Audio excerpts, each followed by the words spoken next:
Romanos capítulo 9, quero ler com os irmãos do versículo 1 ao versículo 5. Romanos 9, do 1 ao 5. Acompanhe, por favor, a leitura. Diz assim a palavra do Senhor: Digo a verdade em Cristo, não minto, testemunhando comigo no Espírito Santo a minha própria consciência, que tenho grande tristeza e incessante dor no coração, porque eu mesmo desejaria ser anátema, separado de Cristo, por amor de meus irmãos, meus compatriotas, segundo a carne. São israelitas, pertence-lhes a adoção e também a glória, as alianças, a legislação, o culto, as promessas. Deles são os patriarcas e também deles descende o Cristo, segundo a carne, o qual é sobre todos, Deus bendito para todos sempre. Amém. Glória a Deus. Ainda vamos ter uma palavra de oração. Pai, eu te louvo e te agradeço, ó Deus, nesta noite, por este momento, por esta oportunidade. Teu servo orou por mim, ó Deus, e nesta noite eu oro também pelo teu povo que aqui está, ó Deus.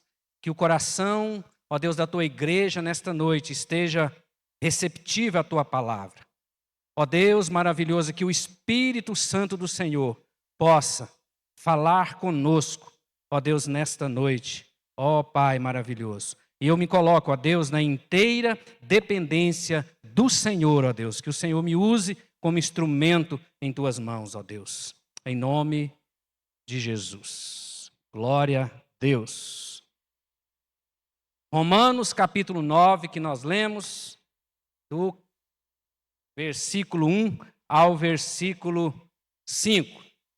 Queridos, os irmãos que estão acompanhando as ministrações em Romanos, e nós tivemos uma excelente ministração no último domingo, aonde o apóstolo Paulo, ele termina o capítulo 8 falando das grandiosidades, da grandiosidade, na verdade, da obra de Cristo por nós. E quando nós iniciamos a leitura aqui do capítulo 9, e precisamente esses versículos, esse texto que nós lemos, nós percebemos e nós constatamos algo que eu gostaria de introduzir esta mensagem com esta constatação. O texto em tela que nós lemos apresenta um grande contraste com as palavras do apóstolo Paulo no capítulo anterior. É impressionante, irmãos, quando nós lemos esse texto que nós lemos hoje, e se nós o lemos logo após, inclusive, de ter lido o texto anterior e principalmente o capítulo anterior, a gente nota um contraste muito grande. Porque Paulo já inicia o capítulo 8 falando que sobre nós não há nenhuma condenação. Porque o Espírito da vida em Cristo Jesus já nos livrou da lei do pecado e da morte. E no texto aqui, e no final do capítulo 8, ele fala da grandiosidade da obra de Cristo por nós. Ele diz que não há mais nenhuma acusação, que ninguém mais pode nos acusar, não é isso? Ele diz, que diremos, pois, à vista dessas coisas? É o final, é o texto do domingo passado. Se Deus é por nós, ele diz, quem será contra nós? Ele diz, aquele que não poupou a seu próprio filho, antes por todos nós o entregou, porventura ele nos dará graciosamente com ele todas as coisas? E ele segue, quem intentará acusação contra os eleitos de Deus? É Deus quem os justifica, quem os condenará. Foi Cristo Jesus quem morreu, ou antes quem ressuscitou, o qual está à destra de Deus e intercede por nós. Ele diz que não há nenhuma acusação mais contra nós. E que nada pode nos separar do amor de Deus, né? Não é nem tribulação, nem angústia, nem perseguição, nem fome, nem nudez, nem perigo, nem espada, nem nada poderá nos separar do amor de Deus que está em Cristo Jesus, nosso Senhor. É assim que ele conclui o capítulo 8 de Romanos, lá no ápice, mostrando a grandiosidade, o quão é tremenda a obra de Deus por nós. E a gente termina de ler com o coração aceso, com aquela alegria como nós saímos daqui domingo passado, né? Pela tão grande obra realizada em nosso favor. Aí, de repente, ele inicia o capítulo 9 com estas palavras. Ele já começa dizendo: digo a verdade e não minto, testemunhando comigo no Espírito Santo a minha própria consciência. E ele narra aí, e esse é o tema da nossa mensagem, ele mostra agora, iniciando o capítulo 9, mostrando um profundo lamento. É impressionante esse contraste.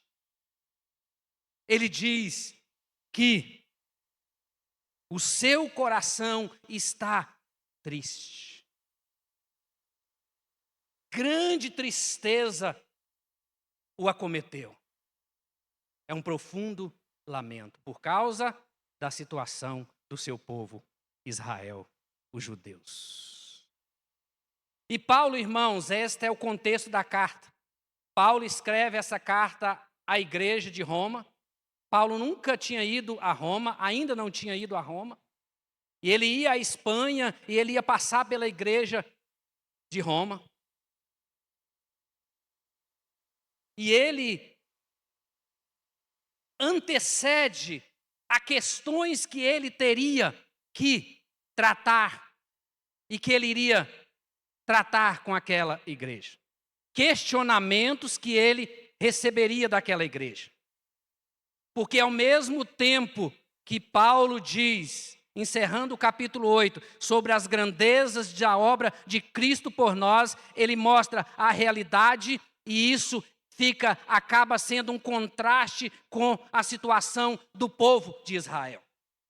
Porque a pergunta é, se esse Deus tão grande, tão maravilhoso, se esta obra de Cristo foi tão tremenda, o porquê então que a maioria do povo de Israel, a maioria da nação de Israel negou Jesus? Por quê, irmãos? Por quê? Por quê? E estas questões ele teria que responder quando chegasse, porque a igreja de Roma ela era composta, na maioria da sua membresia, de judeus. E ele teria que responder. Existe um futuro, então, Paulo, para a nação de Israel? Existe ainda um lugar para a nação de Israel nos planos de Deus?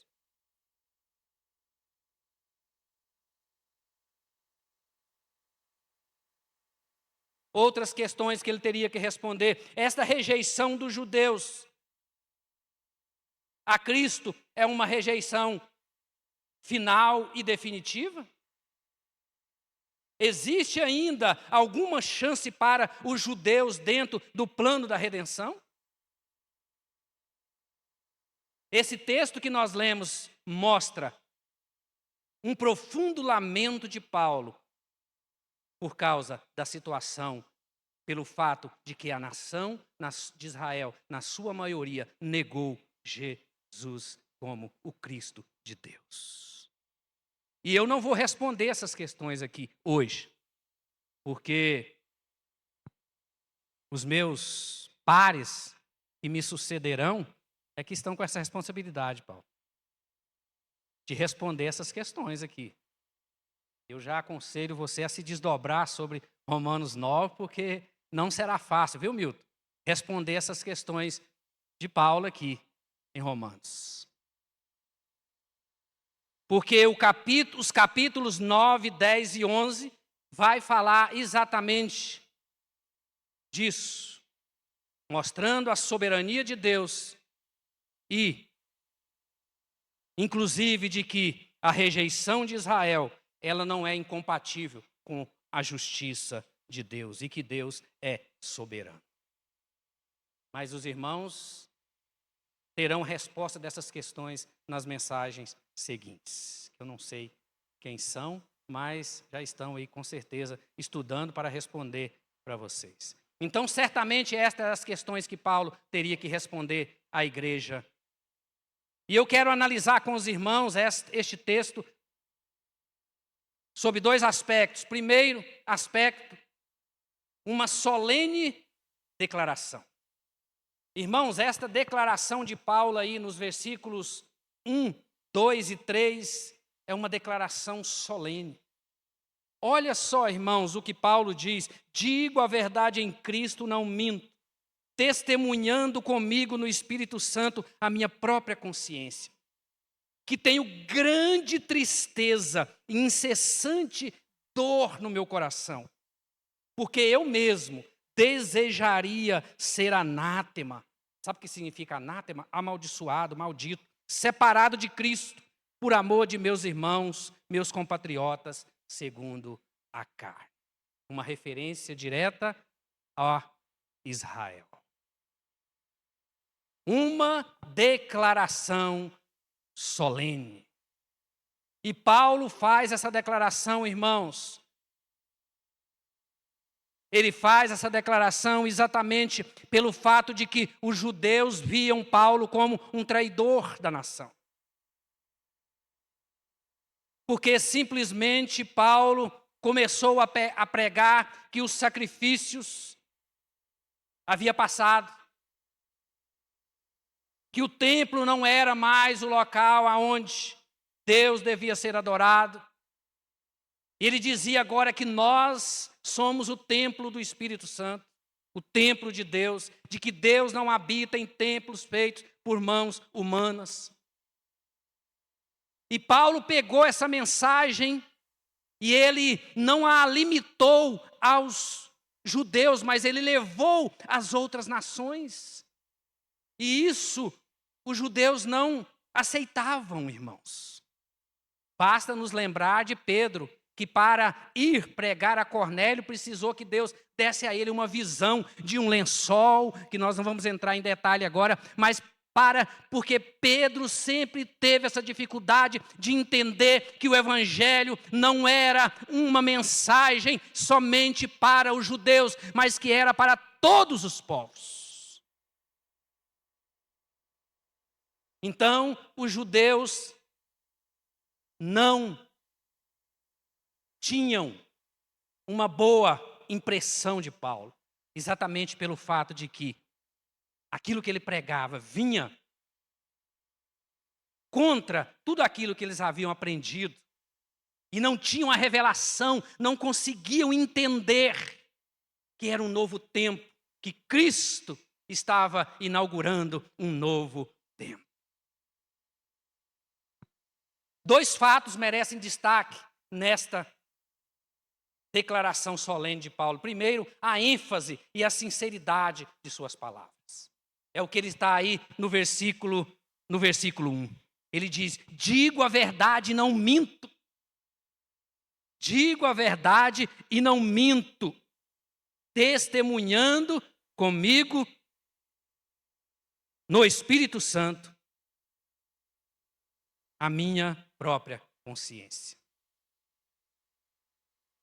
Em outras palavras, o que Paulo estava dizendo: eu sou de Cristo, eu sou um cristão, e um cristão não mente. E Paulo precisava ser enfático aqui, irmãos. Sabe por quê? Porque ele iria dizer exatamente isso, de que ele estava muito triste por causa da situação dos judeus de estarem negando a Jesus. E o fato dele dizer que ele estava triste, isso causaria em um judeu uma certa desconfiança, exatamente pelo fato do que eu disse antes, de que Paulo era tido por eles como um traidor. E por isso ele foi tão enfático nestas palavras. Digo a verdade, não minto, testemunhando comigo a minha própria consciência. Em Cristo.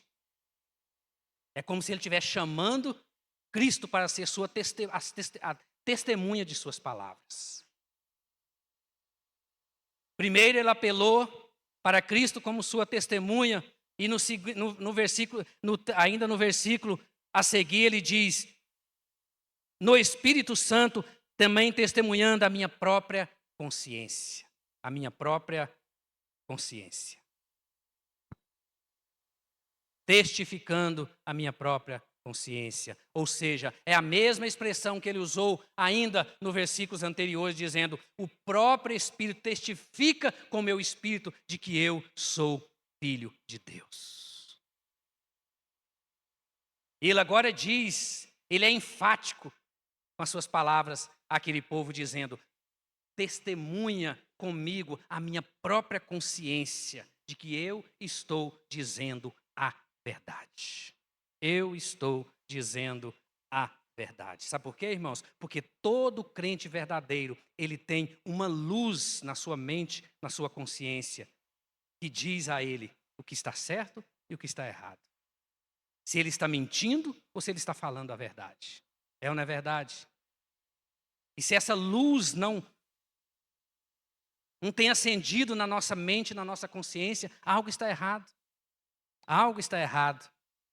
E o que Paulo apela aí é para a sua própria consciência, dizendo, eu tenho consciência diante de Deus daquilo que eu vou dizer em seguida.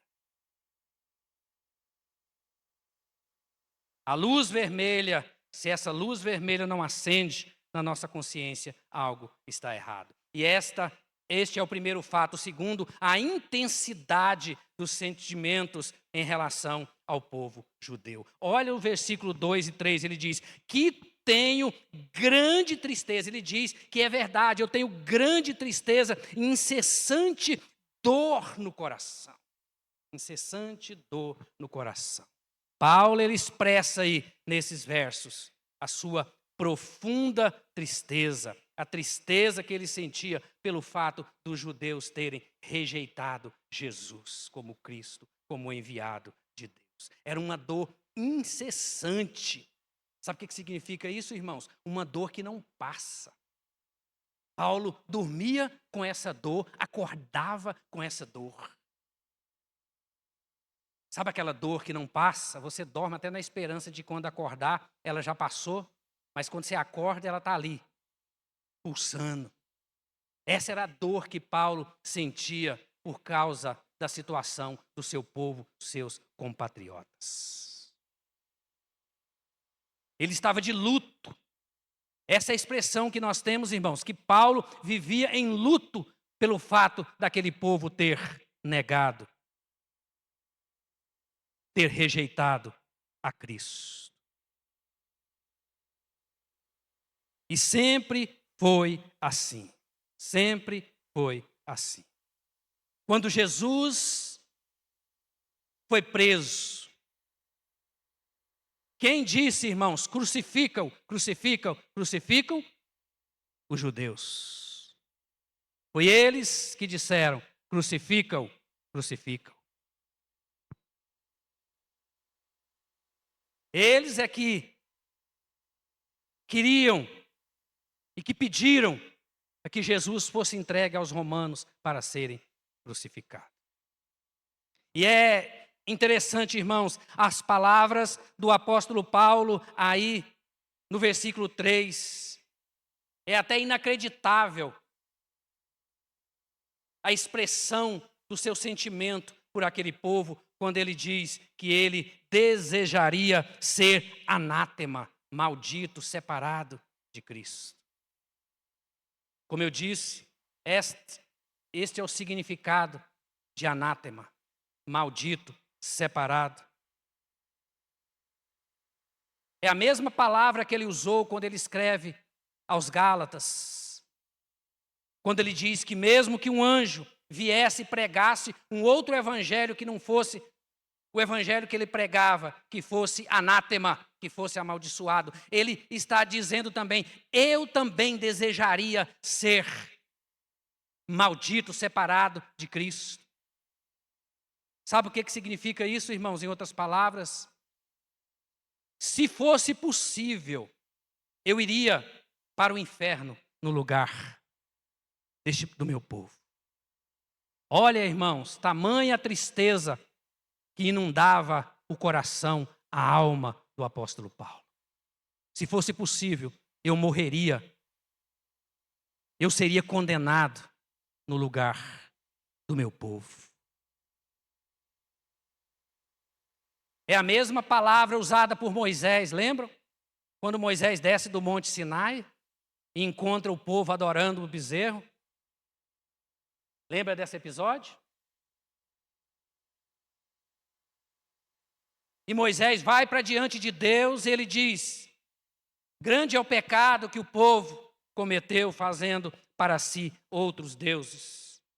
Agora, pois, perdoa-lhes, disse Moisés, ou então, ou se não, risca o meu nome do livro que escrevestes.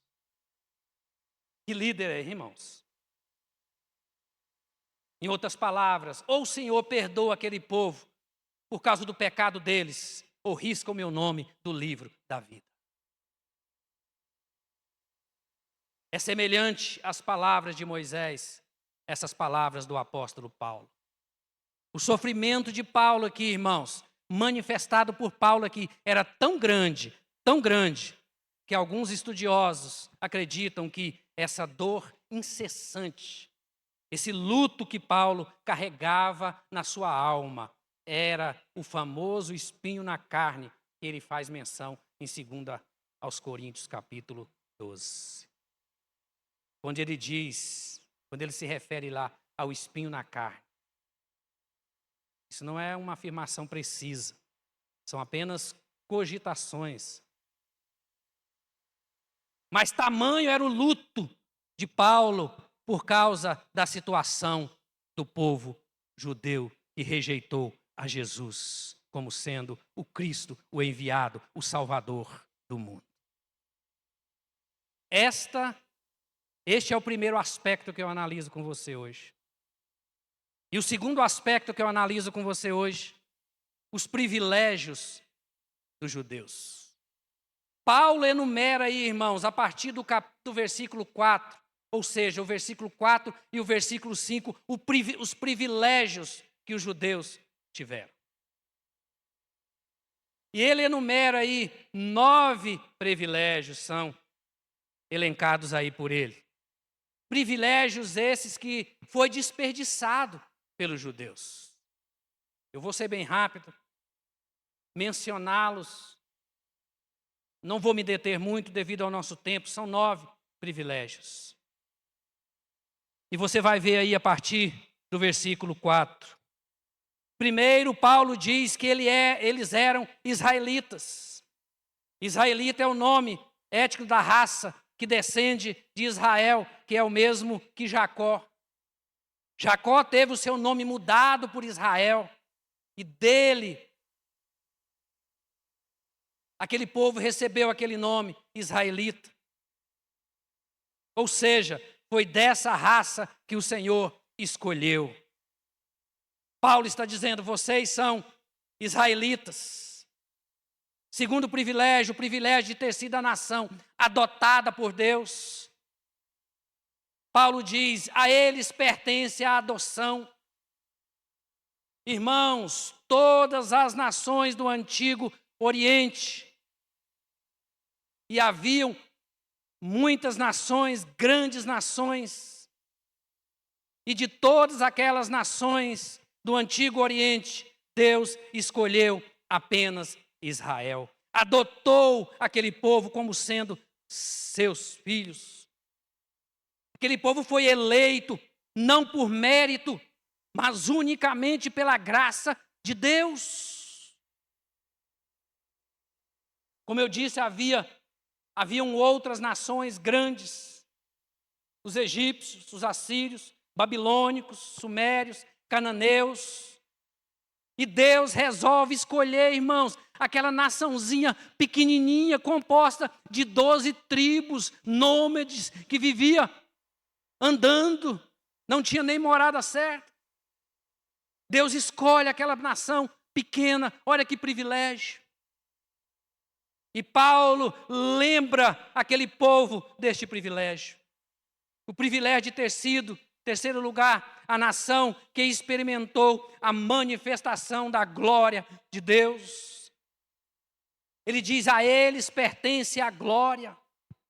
Irmão, só a Israel Deus revelou a sua glória. Somente a nação de Israel experimentou grandes milagres. Basta nós lermos o Antigo Testamento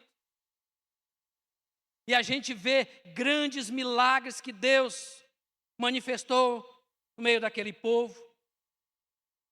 Deus apareceu em colunas de fogo à noite, em nuvem durante o dia, para que eles não andassem no sol. Deus apareceu a Moisés na sarça. E foram grandes as manifestações de Deus em favor no meio daquele povo. Deus sempre se manifestou. Se manifestou no Sinai, no Santo dos Santos, no templo.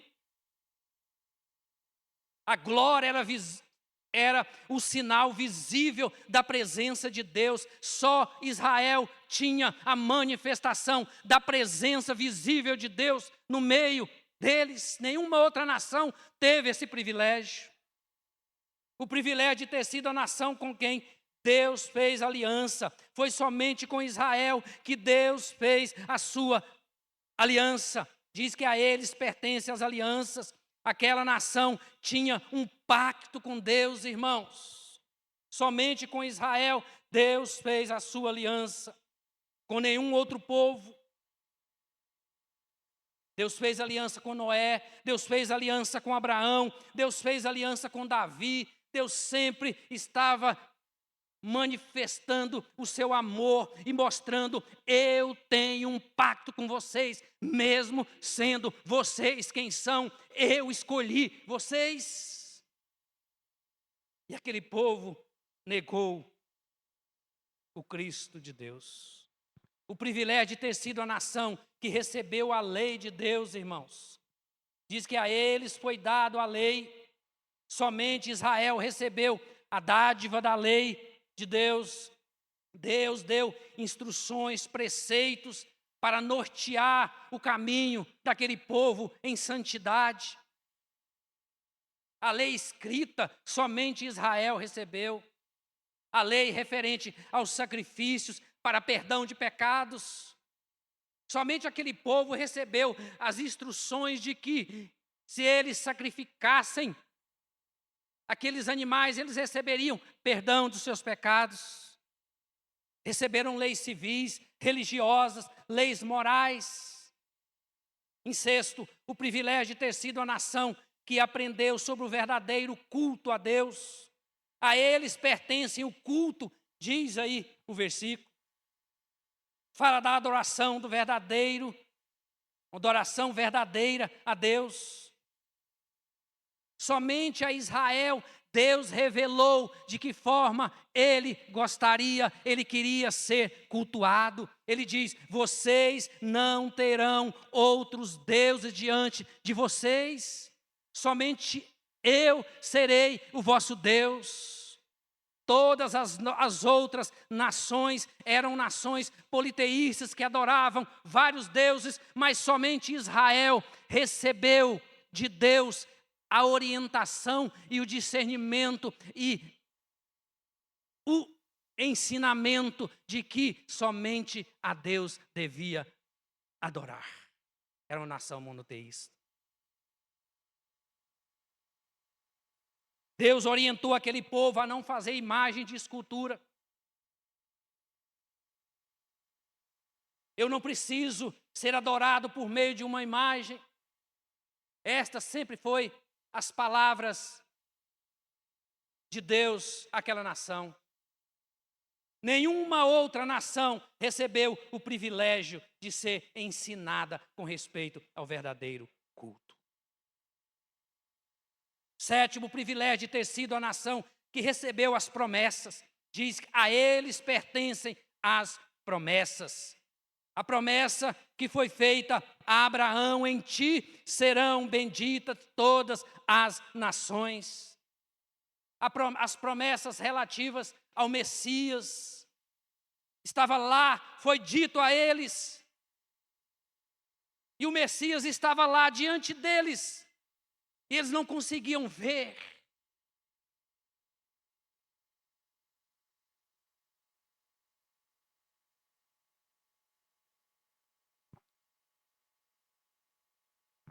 Oitavo, o privilégio de ter sido a nação dos patriarcas. Diz, deles são os patriarcas, se referindo a Abraão, Isaque, Jacó, os pais da fé, de quem eles descendiam e eles podiam se orgulhar disso. Deles descendiam os patriarcas. Que privilégio. O privilégio de ter sido, por último, o privilégio de ter sido a nação de onde descende o Cristo. Esse é o maior, talvez, dos privilégios. Cristo, Filho de Deus, o Salvador do mundo, descende da nação de Israel. E Paulo está lembrando aquele povo deste privilégio tão grande. Deles descende o Cristo segundo a carne, é o que diz aí o texto no versículo 5 que nós lemos. O Messias, o Salvador do mundo, irmãos, ele veio dos judeus. Que privilégio, que privilégio. Que privilégio. E Paulo, e aqui, ele enfatiza o fato de que Jesus descendia dos judeus, segundo a carne. E ele enfatiza aqui o fato de que ele é Deus. Aliás, este é um dos poucos textos que se refere diretamente a Jesus como Deus. Aí no versículo 5 ele diz, deles são patriarcas e também deles descende o Cristo segundo a carne. Ele diz, o qual é sobre todos Deus bendito para todo sempre. Amém. Glória a Deus. Talvez este texto você tenha que guardar ele aí para você, quando receber aquela visitinha na sua casa, daqueles que dizem que Jesus foi um homem e que ele não é Deus. Este é um dos textos que nós podemos afirmar. Jesus descende de Israel, dos judeus segundo a carne, mas ele é Deus bendito para todo sempre. Amém. Esse é o nosso Deus. Irmãos, estes eram os privilégios daquela nação. Paulo reforça isso. Agora eu digo, irmãos, Paulo tinha ou não tinha razão de estar triste? Como ele diz aí, eu tenho grande tristeza e incessante dor no meu coração, porque vocês não entendem que este que morreu na cruz e ressuscitou é o Cristo, o Filho de Deus, enviado para salvá-los. Vocês estão rejeitando a salvação. E eu quero, irmãos, fazer as minhas considerações finais desta mensagem, falando exatamente, ressaltando algumas lições que nós aprendemos neste texto. Eu quero fazer uma aplicação desse texto diretamente aos nossos corações hoje à noite. E a primeira lição que eu gostaria de ressaltar aqui é: rejeitar a Cristo trará como consequência a condenação eterna.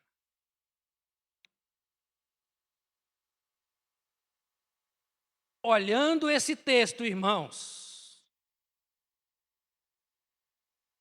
e eu quero que você pense nele juntamente comigo hoje.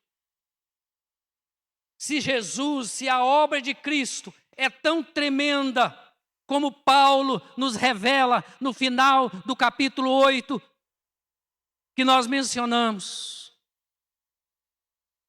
e aquele povo rejeitou esta obra, e o apóstolo Paulo diz aí enfaticamente e com muito, mostrando o seu sentimento de que ele estava muito triste, porque ele desejaria ser anátema, separado de Cristo, porque o seu povo, os seus compatriotas estavam negando, rejeitando esta salvação. Eu posso afirmar isso: rejeitar a Cristo trará como consequência a condenação eterna.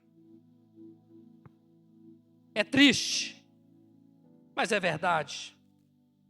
Fica claro que a tristeza de Paulo era porque o seu povo estava desperdiçando a oportunidade de salvação, de vida eterna.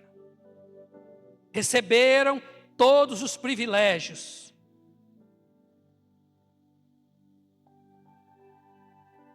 mas negaram, rejeitaram a Jesus.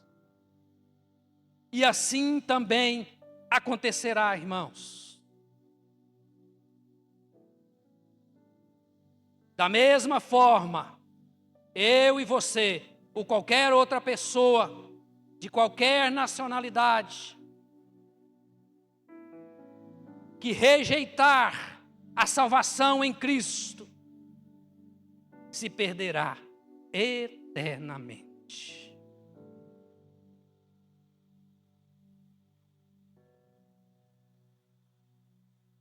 Eu digo a você que o meu coração também entristece nessa noite.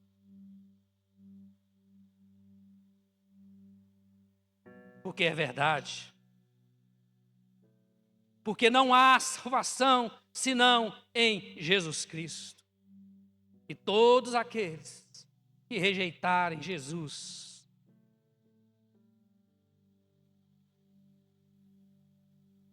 como Cristo de Deus, fica bem claro nesse texto, irmãos, serão condenados. Paulo, eu até, se pudesse, eu iria para o inferno, no lugar de vocês, mas não dá.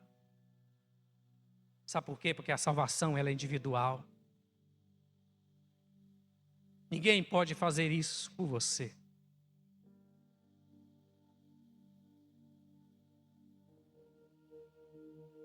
Rejeitar a Cristo como Salvador trará a condenação eterna.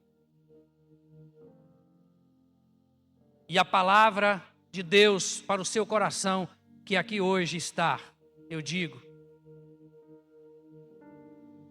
se você ainda não entregou definitivamente a sua vida a Jesus, recebendo-o como Senhor e Salvador da sua vida, a Bíblia diz, e esse texto reforça isso, o final será a condenação eterna. Porque o salário do pecado é a morte, diz a palavra. Mas o dom gratuito de Deus é a vida eterna em Cristo Jesus, o nosso Senhor.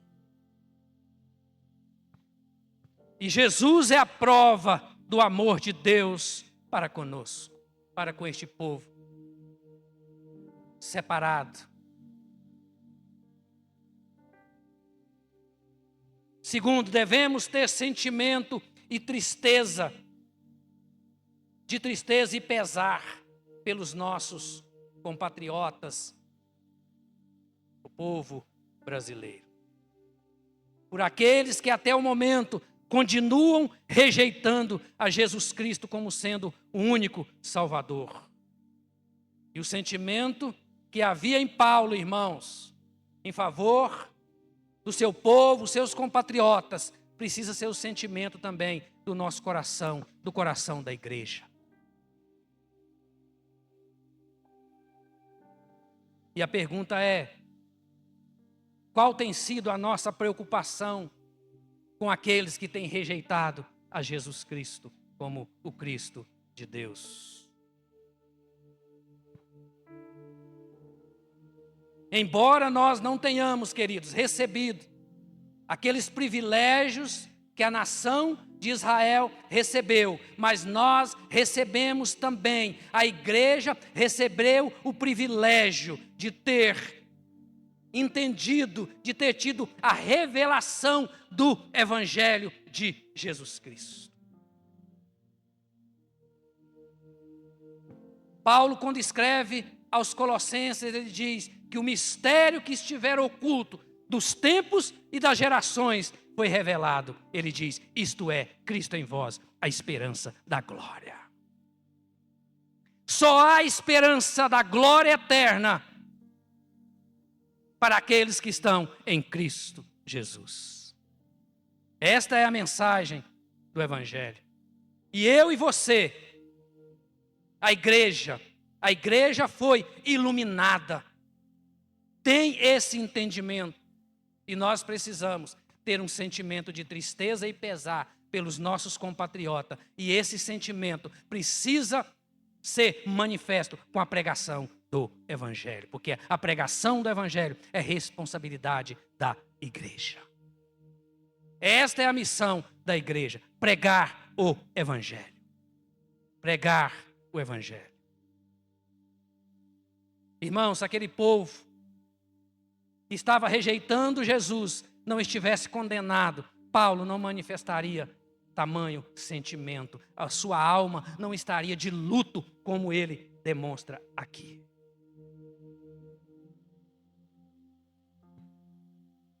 Devemos amar, terceiro, até mesmo os que querem o nosso mal. Irmãos, é interessante isso quando a gente atenta para detalhes do texto. O povo, irmãos, a quem Paulo estava dizendo que, se possível, ele iria para o inferno no lugar daquele povo, sabe quem era, irmãos? Aqueles que o maltrataram. Aqueles que o prendeu, que o chicoteou, aqueles que bateram nele, que o deixaram praticamente morto, diz Atos dos Apóstolos. Este era o povo, irmãos, que Paulo diz que, se fosse possível, ele iria para o inferno no lugar deles. Que lição nós aprendemos aqui, irmãos? Devemos amar até mesmo os que querem o nosso mal. E Paulo certamente aprendeu isso com o Mestre Jesus, que quando estava na cruz disse, perdoa-lhes porque eles não sabem o que fazem. E Jesus ainda diz, irmãos, no Sermão do Monte, amai os vossos inimigos e orai pelos que vos perseguem. Olha o padrão estabelecido por Deus na sua palavra para o cristão verdadeiro. Amai os vossos inimigos e orai pelos que vos perseguem. Nós precisamos refletir nessas palavras nesta noite, irmãos. Às vezes temos dificuldade de amar até aqueles que não fazem nada conosco. Mas o desafio para nós é maior. E Paulo nos ensina isso aqui. Ele manifestou expressou aqui o seu amor por aquele povo que só lhe fez um mal.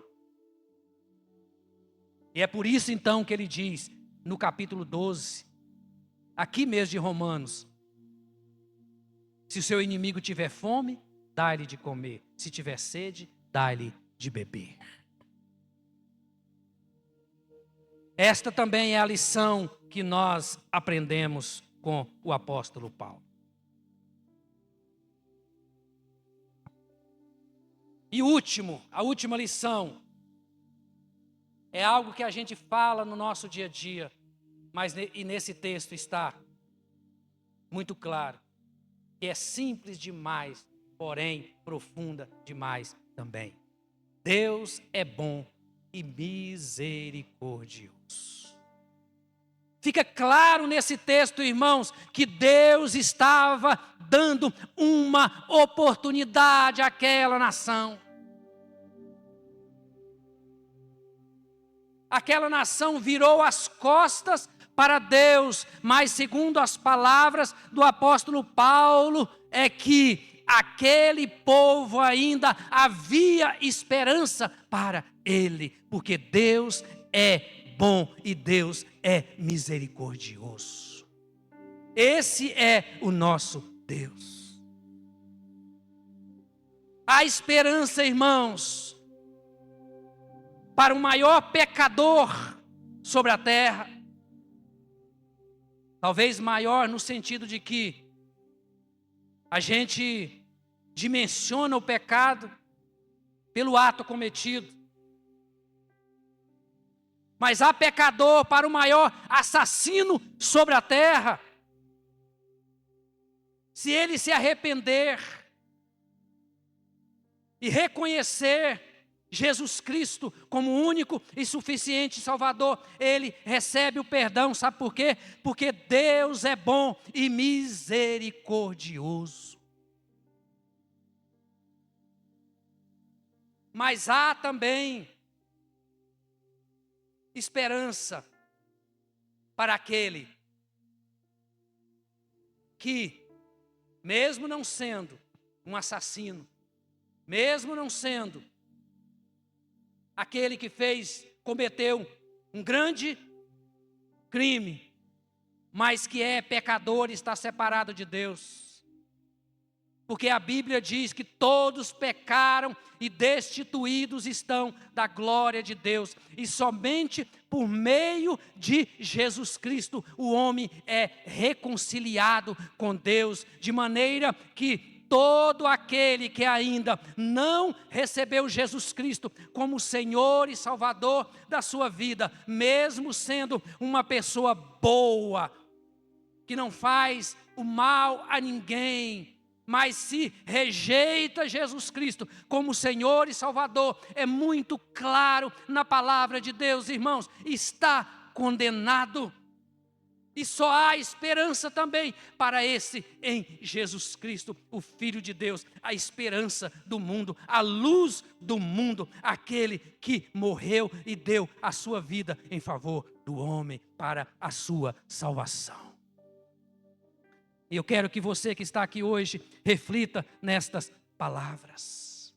Deus é bom e misericordioso e Ele tem te dado oportunidade. Você tem ouvido da palavra de Deus? Você tem ouvido do Evangelho? Ou aqui, ou em qualquer outro lugar, eu não sei aonde, aí. Você tem ouvido da mensagem, mas parece que esta mensagem não tem causado os resultados que levam você a uma conversão, a uma entrega a Jesus. Eu digo a você que hoje você está tendo novamente esta oportunidade de ouvir do Evangelho.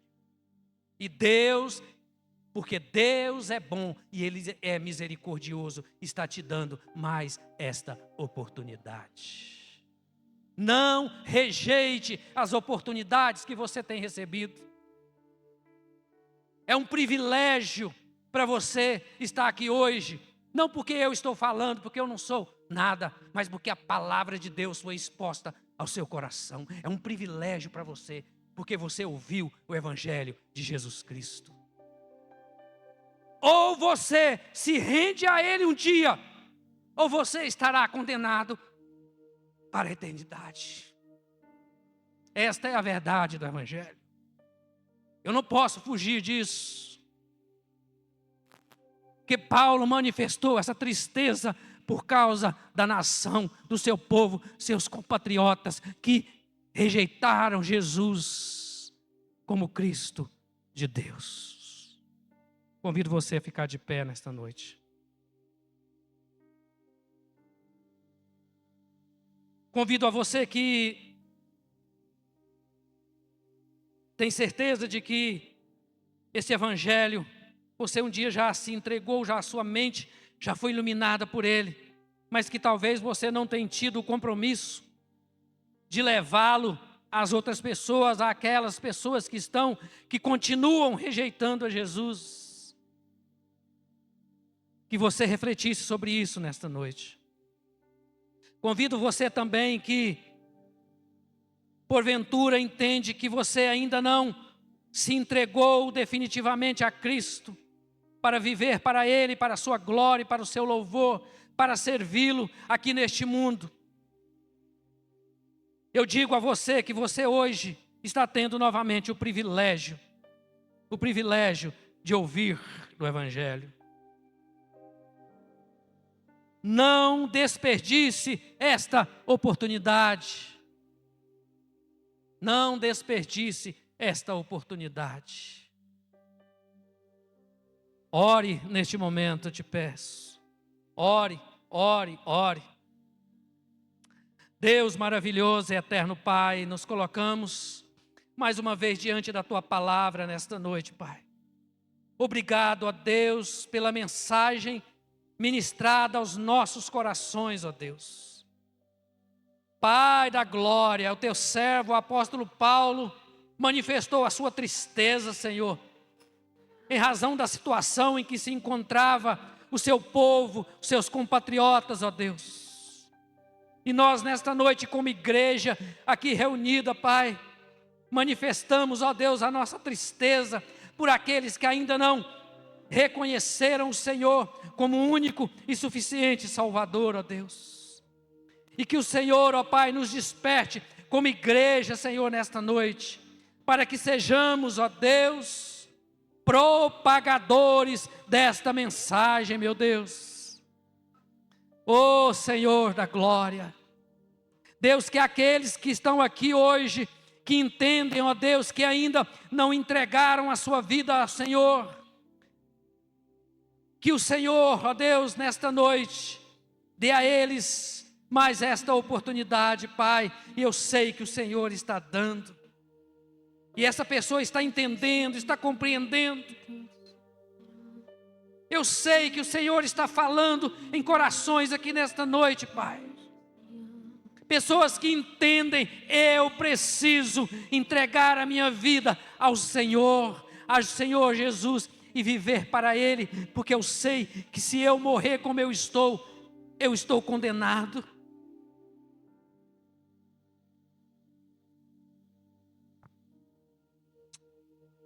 Oh, meu Deus, obrigado pela Tua palavra, Senhor. Obrigado pela Tua palavra, Senhor.